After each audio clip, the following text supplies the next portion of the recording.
A Dark Peace by Dana Lee. Chapter 30. The President was in town to dedicate the National Cemetery alongside Evergreen to the fallen boys who shed their blood those 3 days in July since past. Crowds flocked the streets to catch a glimpse of the tall man in black, his top hat poking out, rising amongst the throng.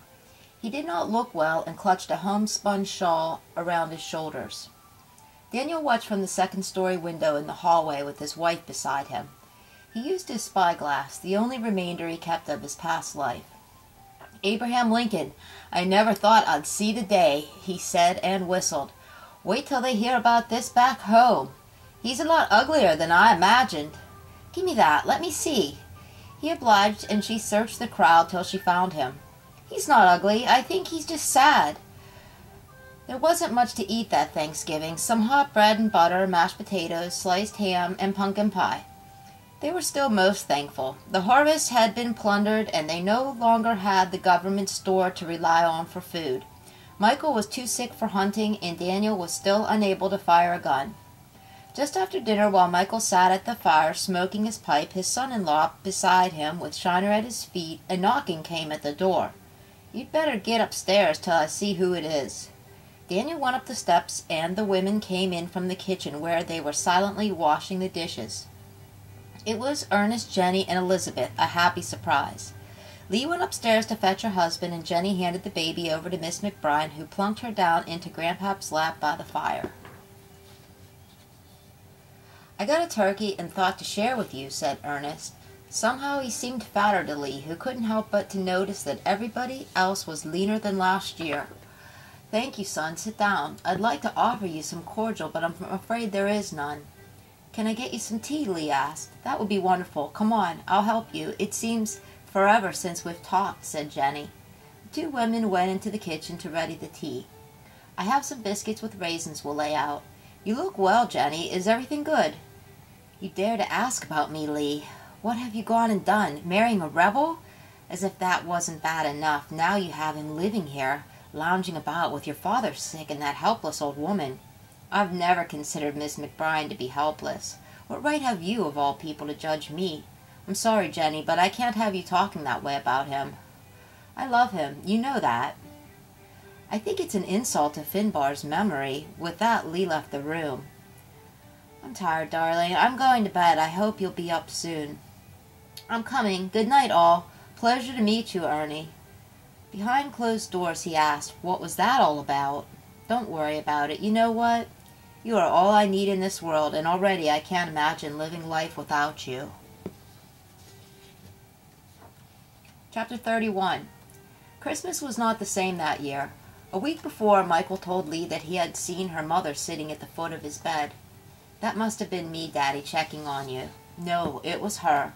I miss her more than anybody will miss me." "That's not true, but it was. Most everybody shunned the family now, as if they had the plague." Then a letter came from Glenn. Lee thought it was odd that it was only addressed to her, as they usually were addressed to the McGrath family. Still, she did not say to Mrs. O'Neill. It did not say to Mrs. O'Neill. It read, "Lee McGrath." She opened it with a feeling of grim apprehension. December 5th, 1863. "Dear Lee, I'm not coming home for Christmas this year. What is the point? If that rebel is not gone from the house by the time I do get home, I'll slit his throat. Glenn."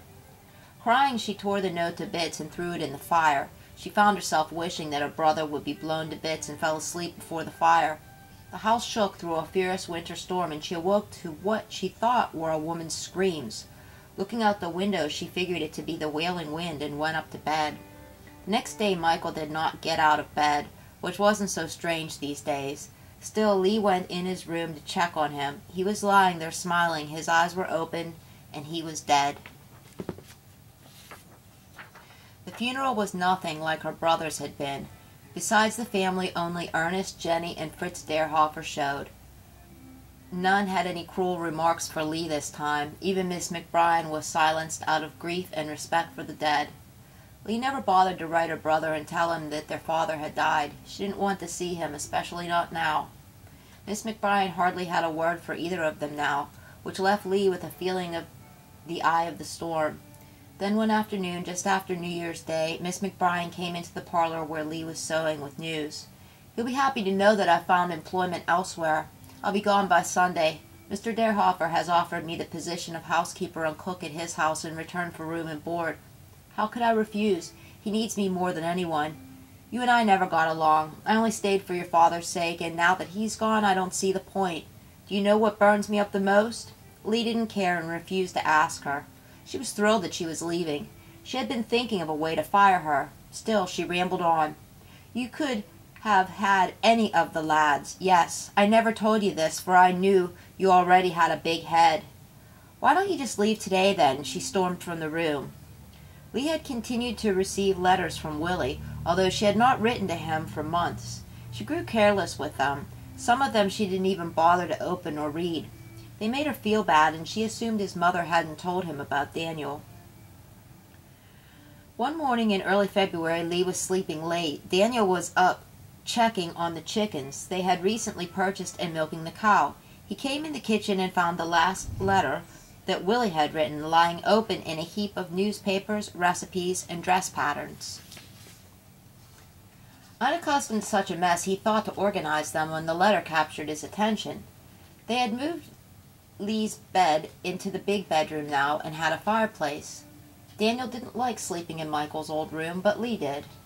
She said she got cold in the other room. They were in bed with the curtains closed when Daniel asked, "Who is Willie?" "Oh, I told you about him, my childhood friend, who is in the prison in Richmond." "Yes, I know that. The Olsen. Yes. You didn't tell me he intended to marry you." "Well, Danny, do you suppose I should tell you all of the boys who intended to marry me?" "Why, yes, I do."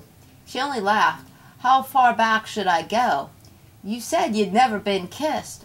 "Why, Daniel O'Neill, I never told you about them because I never intended to marry them." He grabbed her and kissed her, but was thinking when the war is over and they come home, it was only going to get to commencing with me. He suddenly felt very much the stranger, and stranger still. A feeling of foreboding crept up his spine.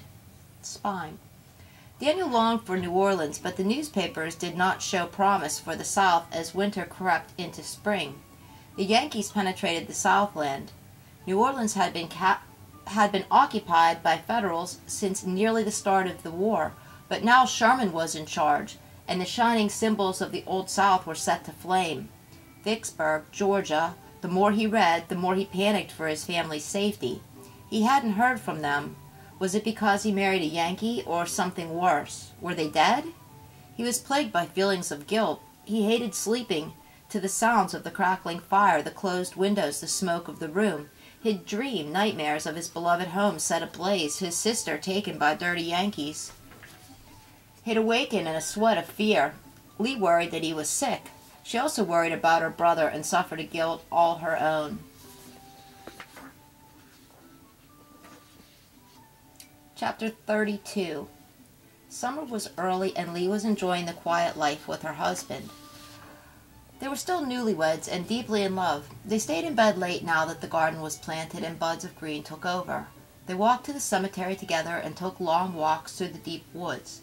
She even took him back to Devil's Den. "We used to play here as children, my brothers and I. It is fantastical. Can we go now?" "I'm sorry, I shouldn't have brought you back." "It's that the place holds some terrible power. I felt it then, but it seems stronger now, as if it's thriving off of its victims. Look, little dogwoods, they weren't here before. I wonder if families planted them in remembrance. Or God, or the birds." Lee was stricken again when news of Cold Harbor finally came to town. 7,000 Yankees shot dead in an hour by 9,000 rebels. She knew that God had answered her prayer, as he always did, and her brother must be dead. 7,000 boys. She felt ill and responsible for it all. No wonder everybody hated her. Miss McBride had been right about her all along. She who prayed for her brother every night while she was shacking up with the enemy. She could hold Glenn's murderous threat no longer. "My God, Danny, have you seen the papers?" All you can do is pray and hope for the best. I'm sorry. I'm so sorry, my darling. When was the last you heard from him? Why, you don't even know he's there. It says Virginia. Virginia is vast, my love. Do not worry yourself sick over it. You don't understand. I know he's dead, and it's all my fault for wishing it so. The last time I heard from him, he said he'd slit your throat when he got home. You see why I know it? She cried into his shoulder. Listen, honey, I know you don't want to leave here, but New Orleans is beautiful. They have the railroad cut off, so we'd have to take a boat into the city. I've been thinking about it a lot. It's not right that I stay here. I don't belong here, but I do belong to you. To be honest, I would have convinced you to leave already, if not for the state of things. I'm awfully worried about my family, too. Of course you are. I'm so selfish, but I was willing to run off with you when first we were married and feared you'd be taken in. The risk is too great right now, so we'll sit tight and see what happens before planning our move. But we are in agreement that we should move then. I do not want you to begrudge me anything. Yes, I always longed to get out of this town and see the world. New Orleans sounds fantastic. Of course I will miss this house. I was born here. Both my parents died here. But it seems like a relic of memory now to me. Maybe that's why I don't want to leave. I leave my life here. I know how you feel about it. You love the house where I was born. Cypress and palms surround the green fields. Magnolia, night jasmine, mandeville enclose the house like a canopy. It is long, tall, and stately, whitewashed with plum-colored shutters and a wraparound veranda with Corinthian columns. It has blue window boxes filled with fern and portulaca. There is an ancient wisteria that hangs over the porch, dropping down in a display of purple lanterns. You walk in the double French doors to a marble foyer and a golden staircase. You have your own suite of rooms and a balcony overlooking the courtyard with its garden furniture, palms, and reflecting pool. You love the courtyard. It's a magical place. I played there as a child with my sister. It is something of an atrium, I think. It is the family's secret enclave, a sanctuary. The actual front of the house is hidden within the courtyard, its face. You are actually facing the back of the house from the road. There are wrought iron railings along the balcony in shapes of ears of corn. You'll like that. They'll remind you of home. Oh, it sounds lovely, but your family will hate me. Not once they get to know you, and Daddy, you'd better look out for him because he'll take a shining to you from the start. How couldn't he? My anam cara. Soulmate, I like that. Daddy and Miss McBrien both knew Gaelic, as did my mother. She died before mastering English. Gaelic is a wonderful old language, and I fear its loss as I fear the loss of the Old South and all of its charm. They kept watch over the death rosters, but never read his name. Nobody came to the house but ghosts, and no letters arrived. Lee began to believe that her brother was alive. Surely he must be. She would have heard something by now if he was dead. One afternoon in early summer, Lee was laying out a picnic lunch. Wild berries, grapes, cheese, pickled eggs, and crusty bread, when she realized how sweet the air had become again, how green the fields that once ran red. Daniel joined her. I think it's time, my love. Pack up your things you love the most. In the biggest trunk you have. I'll get us a passenger train with sleeping compartment as far as we can go. I have a friend, Jean Boots, who will help us get there. He knows the way and can take us all the way home. We could trust him. I've known him most of my life. He has a riverboat. He's a captain. He works as a smuggler now, paying off the Yankees with rich gifts. I've been writing him. He will help us. So that's who's been writing you the mysterious letters. Jean Boots sounds like Puss in Boots. She giggled and picked at her bread. Will it be very dangerous? That's why I want you to leave now, when most of the hard fighting is in Virginia, Mississippi, moving towards Georgia. They already have Nolans, and God knows what waits for us there. Part 3.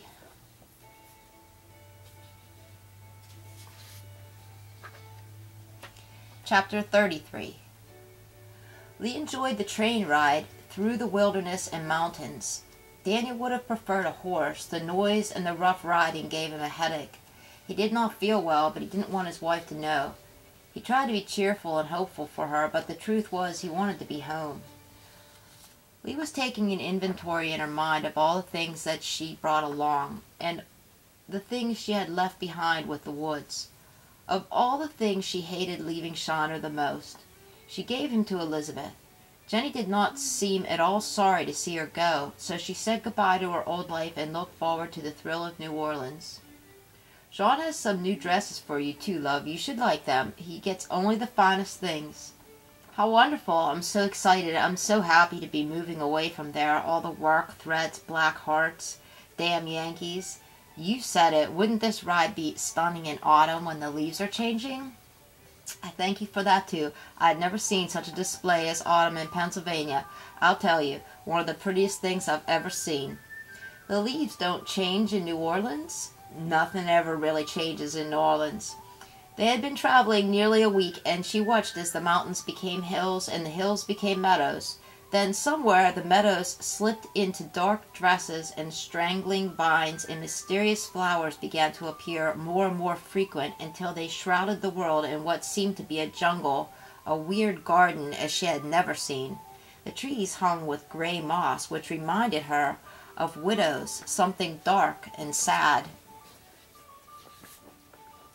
There's a story behind it, the Spanish moss that hangs in the branches of the lonely cypress trees, but it is sad.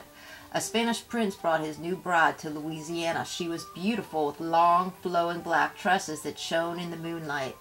While she awaited her prince, she was captured and scalped by the Cherokee, who hung her scalp and body from the branch of an ancient cypress, who took pity on the girl's soul. The next morning the savage tribe awoke to see the hair, now gray, closing in on them, hanging about the cypress. The forest was crying. The chief, the wise ones, the medicine men, with all their feathers and mojo, went back to the tree with the warriors and murderers to see the body they had hung. Her beautiful black hair had gone gray and ancient overnight. The Indians were then afraid, as they should have been, because the moss chased the Cherokee from Louisiana. Furthermore, the Natchez jeered at the hoity-toity Frenchmen and Spaniards for building in New Orleans, said it was tainted ground. Stop it, you scare me.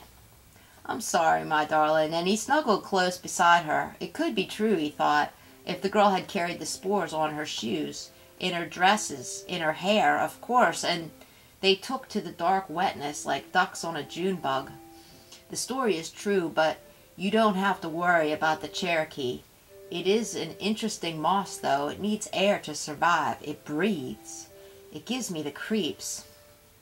This is our stop. I'll get the porter to help me with the trunk. It was a casket of a thing, brought over from Ireland by her mother years ago.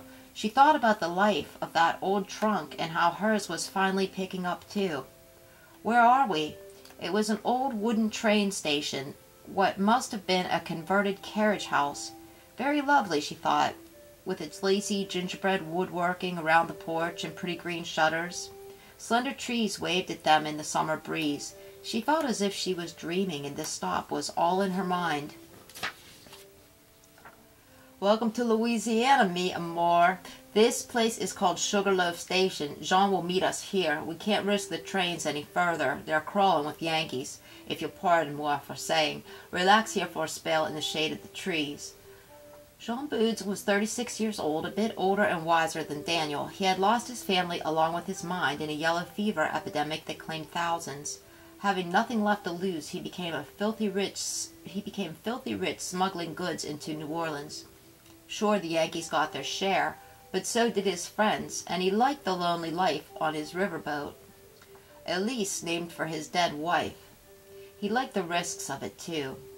Average-looking, he was inconspicuous, with long sideburns, dark hair pulled back in a short ponytail, white shirt and leather breeches. His eyes, however, were dark and riveting, convincingly hypnotic, deep as the Mississippi. He had a full mouth with big teeth, and his arms were strapping. Inconspicuous as he was, Lee was impressed, and thought he had presence. "How do you do?" he asked her, and was charmed to make your acquaintance. He took them from the station in his fabulous black coach with purple damask interior that Lee thought put the Olsons' carriage to shame. They were pulled by two black horses he called Bourbon and Baron, who were ripped with muscles beneath their shining hides. It was a short ride to the riverboat, Elise, and Elise was beautiful. "Why, it looks like a house on the water." Jean stabled the horses, and a boy, black as they, patted them, leading to the water with a slender switch. "The Mississippi, isn't she beautiful?" Daniel asked Lee, and pinched her elbow with his weak fingers that seemed stronger now that he was home. "It's so deep and wide and black." She was focusing her attention on Elise, who was waiting there for her with promise of safe passage. She was a wonder to Lee. 2 stories. Below, a deck enclosed with white iron railings, swathed in scallops of blue and white cotton.